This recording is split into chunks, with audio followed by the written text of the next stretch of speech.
Rasulullah, wahai Rasulullah, lam araka tasumu syahran minas syuhur ma tasumu fi Sya'ban. Aku tidak pernah melihat engkau berpuasa begitu banyak seperti puasa engkau di bulan Sya'ban. Kebetulan kita hari ini jatuh pada tanggal 2 Sya'ban. Ya Rasulullah, wahai Rasulullah, wahai utusan Allah, wahai Nabi Allah, lam araka, aku tidak pernah melihat engkau tasumu syahran minas syuhur, berpuasa di suatu bulan, tasumu fi Sya'ban, seperti puasa engkau di bulan Sya'ban. Artinya dibandingkan bulan yang lain, Muharram, Safar, Rabiul Awal, Rabiul Akhir, Jumadil Awal, Jumadil Akhir, Rajab, puasa engkau lebih banyak di bulan Sya'ban. Kira-kira alasannya apa? Itu menunjukkan Usama ibn Zaid dekat sekali dengan Nabi. Dia tahu Nabi makan, Nabi tak makan, Nabi puasa, Nabi tak puasa. Dia tahu bahwa Nabi puasa bulan ini lebih dari bulan yang lain, menunjukkan kedekatan yang luar biasa. Ini juga menunjukkan bahwa sahabat Nabi itu tidak menelan ajaran Islam bulat-bulat. Nabi puasa, puasa aja lah, usah tanya-tanya, nanti banyak tanya Nabi marah masuk neraka. Yang tidak boleh banyak bertanya itu kalau pertanyaannya tidak ada alasan dan hanya untuk bertanya-tanya macam Bani Israel. Lembunya warna apa? Kira-kira sudah dipakai untuk membajak atau tidak? Kira-kira umurnya berapa? Pertanyaan yang tidak membawa kepada amal. Pertanyaan skolastik. Pertanyaan hanya untuk wacana saja. Pertanyaan hanya untuk bertanya-tanya, mengetes-ngetes, menguji orang. Adapun pertanyaan yang efeknya berdampak kepada amal, ini menunjukkan bahwa antara Nabi dengan sahabat Nabi itu ada hubungan yang sangat erat. Ini juga menunjukkan sahabat itu tidak takut sama Nabi, walaupun umurnya jauh. Jadi kalau sebelum hijrah dia lahir 7 tahun, berarti saat Nabi hijrah umurnya 7 tahun. Waktu Nabi hijrah umurnya 53 tahun. Bapak bayangkan ada umur anak 7 tahun, 8 tahun, 9 tahun, 10 tahun berdialog dengan orang berumur 53 tahun. Mungkin itu antara, bukan lagi ayah dengan bapak, tapi antara cucu dengan kakek. Menunjukkan sahabat Nabi itu tak takut dengan Nabi. Nah, sekarang sebenarnya banyak yang mau saya tanyakan sama Ustaz itu tadi. Kenapa tak tanya? Takut saya nengok muka Ustaz. Berarti Ustaz itu tidak macam Nabi. Nabi sahabat tak takut. Bertanya dia. Beda sedikit takut sama segan. Segan itu mungkin karena wibawanya, karena hormatnya. Nah, jadi saya senang datang anak-anak bertanya, Ustaz, kemarin habis khutbah di masjid Darul Abrar, komplek DPR provinsi, selesai sholat Jumat, datang 2 orang anak kecil, masih SD. Ustaz sholat, ya salaman. Nah, habis itu mau nanya apa? Mau foto Ustaz. Nah, bagus, artinya nanti dia nanya masalah hukum awal-awalnya. Nah, artinya mereka tak takut dengan Ustaz itu. Nah, sahabat Nabi bertanya, begitu mereka bertanya kepada Nabi, ya Rasulullah, aku lihat engkau puasa lebih banyak di bulan ini melebihi bulan yang lain. Kira-kira alasannya mengapa? Nabi pun menjawab. Apa kata Nabi? Dzalika syahrun yaghfulu anhun nas baina Rajab wa Ramadan. Itulah bulan yang banyak dilupakan orang. Dia terletak antara bulan Rajab dan bulan Ramadan. Bulan Rajab orang ingat. Kenapa orang ingat bulan Rajab? Karena bulan Rajab disebut dalam Quran, walaupun tidak secara teks, tapi secara isyarat ada. Inna iddatash syuhuri indallahi 12 syahran fi kitabillah. Sesungguhnya jumlah bilangan bulan di sisi Allah yang tertulis dalam kitab Allah ada 4, ada 12. Minha arba'atun hurum. Ada 4 bulan haram. Dijelaskan dalam hadis Zulqa'dah, Zulhijjah, Muharram, Rajab. Bulan Rajab semua orang ingat. Orang jahiliyah pun memuliakan bulan Rajab. Sampai-sampai mereka tidak mau membunuh bapaknya, membunuh orang yang membunuh bapaknya. Jumpa dia dengan pembunuh bapaknya, takkan dia punuskan pedang. Kenapa? Karena ini bulan Rajab, bulan mulia, haram berperang. Bulan Ramadan semua orang tahu bulan Ramadan. Kenapa? Fihi lailatun khairum min alfi syahrin. Karena di dalamnya ada 1 malam, kalau beramal lebih baik daripada 1000 bulan. Tapi ada 1 bulan, yaghfulu anhun nas. Banyak orang melalaikannya. Beramal di bulan yang dilalaikan orang, pahalanya besar. Beramal di saat waktu orang lain lupa, pahalanya besar. Contoh, malam. Semua orang tidur. Wan nasu niyam. Semua manusia tidur. Makanya pesan Nabi, wa tusalli fil laili wan nasu niyam. Salatlah engkau di tengah malam ketika orang sedang tidur. Karena beramal pada saat orang lalai itu pahalanya besar. Samalah seperti pada saat malam Idul Fitri. Malam Idul Fitri itu kadang SMS kita tak sampai pagi. Kenapa? Karena semua orang mengucapkan selamat Idul Fitri, selamat Idul Fitri, selamat Idul Fitri. Tapi pada saat orang lalai, di situ jaringan lancar. Maka carilah ketika orang lalai. Dunia ini sekarang hampir tak ada orang lalai. Di tengah malam kita anggap orang lalai, orang menjerit-jerit di tengah jalan. Gol! Hampir tak ada orang lalai. Tidak ada orang lalai untuk mengisi dunia, tapi lalai kepada Allah Ta'ala banyak. Carilah saat-saat orang lalai itu. Ini amat sangat penting. Sekarang orang banyak melalaikan Allah di saat ini. Ini beribadah. Ini terisyarat, tertulis isyarat bahwa beribadah pada saat orang lalai keutamaannya amat sangat luar biasa. Sekarang Pak Ustadz banyak orang lalai waktu khotib naik mimbar. Waktu khotib naik mimbar banyak orang lalai tidur. Bangunlah situ, tengok wajah khotib itu, dengarkan baik-baik. Ini keutamaan di saat beramal. Alasan yang kedua, kata Nabi SAW, bulan itu, pada saat bulan yang orang lalai, bulan Sya'ban itu, apa dia? Allazi, yang pada saat itu yurfa'u fihil a'mal, turfa'u fihil a'mal. Pada bulan itu diangkat catatan amal manusia. Wa uhibbu an yurfa'a amali wa ana sha'im. Aku ingin ketika ila rabbil alamin, turfa'u fihil a'mal ila rabbil alamin. Pada bulan itu disangkatlah amal orang selama setahun kepada Allah Subhanahu wa taala. Wa uhibbu an yurfa'a amali wa ana sha'im. Aku ingin, aku suka, aku cinta ketika amalku itu diangkat, aku dalam keadaan berpuasa.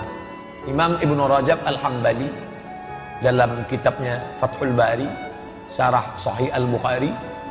Imam Fathul Bari ada dua.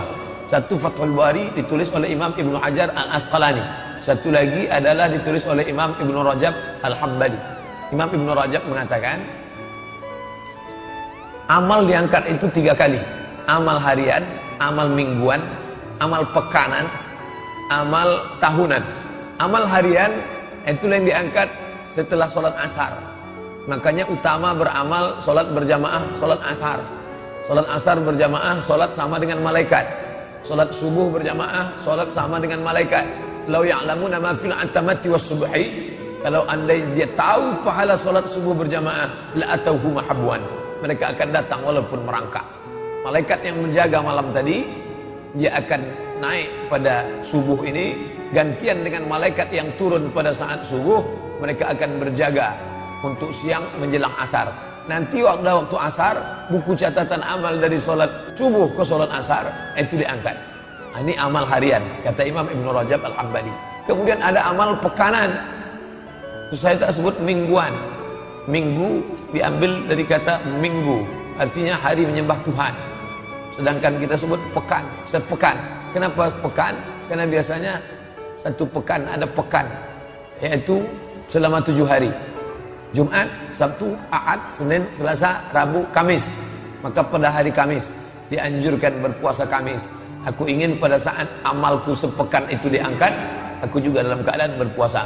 Dan ada amal rapel selama 1 tahun, catatan full, yaitu amal kita dari sejak mulai Ramadan tahun lalu, Ramadan, Syawal, Zulqa'dah, Zulhijjah, Muharram, Safar, Rabiul Awal, Rabiul Akhir, Jumadil Awal, Jumadil Akhir, Rajab. Maka selama 11 bulan diangkatlah catatan amal kita pada bulan Sya'ban.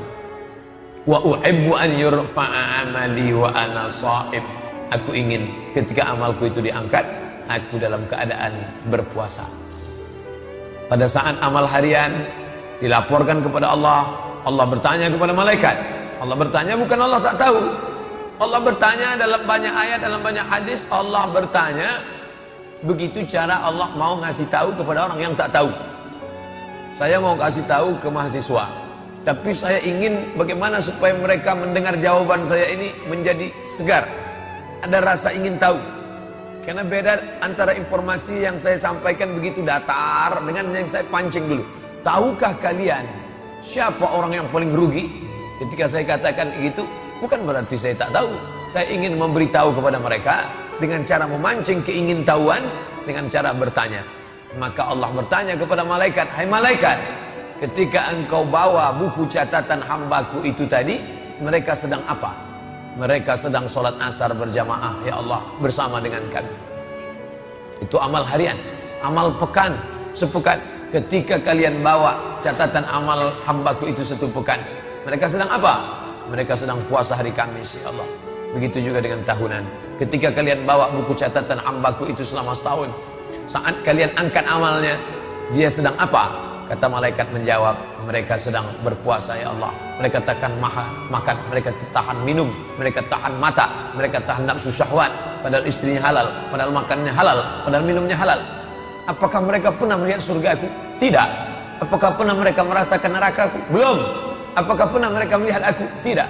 Ternyata mereka sudah sampai pada maqam ihsan.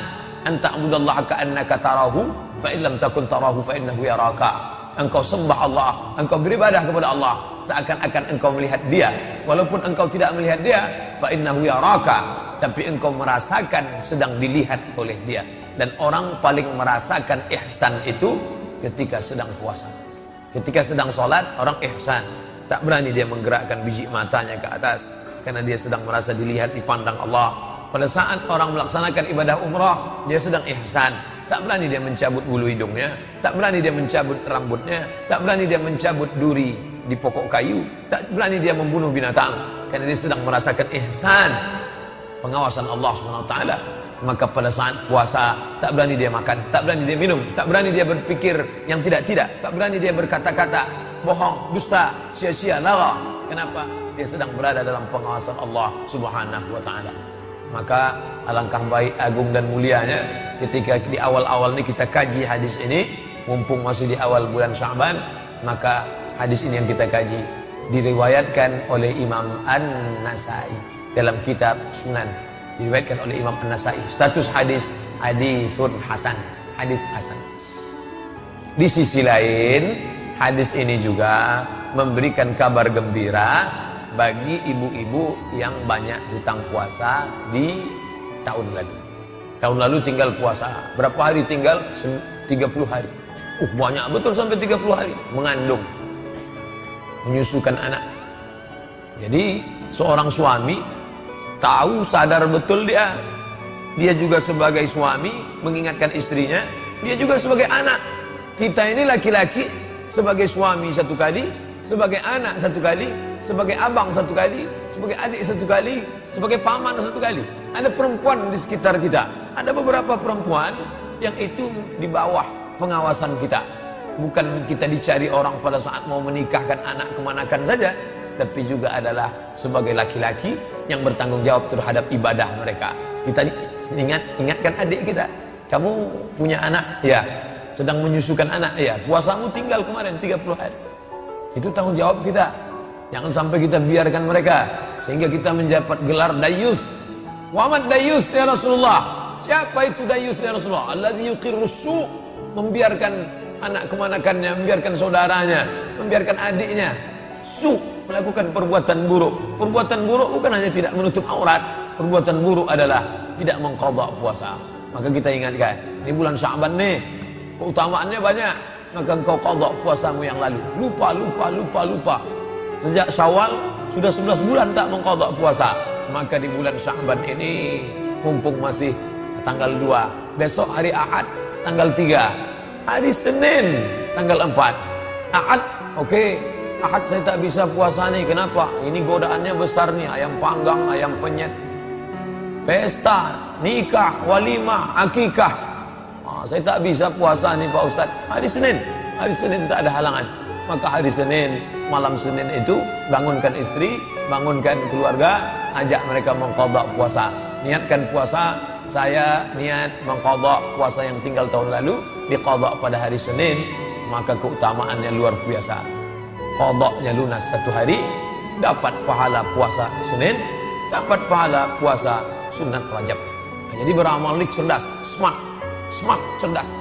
Sekarang banyak orang punya smartphone, HP-nya yang cerdas, orangnya tak cerdas. Cerdas kita beramal. Satu kali amal dapat 3 bonus. Mungkin yang lalu-lalu apa boleh buat. Begitulah Allah memudahkan, selalu memberikan motivasi-motivasi. Tidak ada alasan orang untuk takut beragama. Takut saya pengajian ini sikit-sikit neraka, sikit-sikit neraka. Enggak, kabar gembira. Nabi itu dikirim Allah SWT basyiran wa nazira. Basyir, kabar gembira. Nazir, peringatan. Makanya basyir lebih dulu. Basyiru, beri kabar gembira. Wala tunaffiru, jangan buat orang takut kepada agama. Yassiru, berikan kemudahan. Wala tu'assiru, jangan